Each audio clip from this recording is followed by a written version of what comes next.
মানে ক্লাসরুমটা এখনও আছে, বাট আমরা ক্লাস করতাম এখানে সেকেন্ড ইয়ারে। আর এই বেঞ্চগুলোতে আমরা 5 বন্ধুরা বসতাম। তো শুরু হয় মধ্যমগ্রাম থেকে। আমার বন্ধুর বাবার বাইকে করে আমরা বাস ধরার জন্য ছুটি, বাট বাস পাই না। লাস্টে আমরা গিয়ে উঠি অটোতে। ওখানে গিয়ে দেখি ভাই সাহেব কি জল, আবে লোকজন সাঁতার কেটে যাচ্ছে চারিদিক থেকে। এদিকে অটো কাকা অটোকে নৌকা বানিয়ে চালাচ্ছে, বন্ধুরা আসে কি জল চারিদিকে। সে কথা বাদ দাও, আমরা জল পাড়িয়ে লাস্টে সোদপুর মিউনিসিপ্যালিটির সামনে চলে আসি।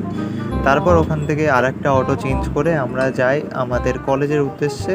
দেন আমরা আরিয়ান্সের সামনে নামি আর নেমে হাঁটা শুরু করে দিই। আর এই সেই রাস্তা যেখান থেকে আমরা আগে যাতায়াত করতাম। মানে এখন আজকে আমরা সব বন্ধুরা ছিলাম না, আমি ছিলাম আর আমার সাথে আমার আরেকটা বন্ধু দিগন্ত ছিল, যার বাবা সুপার বাইকে করে আমরা আসলাম। আর হ্যাঁ, এটা আমাদের কলেজ, বাট আমাদের কলেজটা আজকে পুরো চারিদিকে ফাঁকা ফাঁকা লাগছে। হ্যাঁ, এই সেই জায়গা যেই জায়গাতে আমরা 4টে বছর নিজেদের পথ ঘষে আজকে এসে অন্তিম পর্যায়ে পৌঁছেছি। কিন্তু না, আমাদের কলেজ এখনো শেষ হয়নি। আমরা দিতে এসেছিলাম আজকে কলেজের লাস্ট অ্যাসাইনমেন্ট।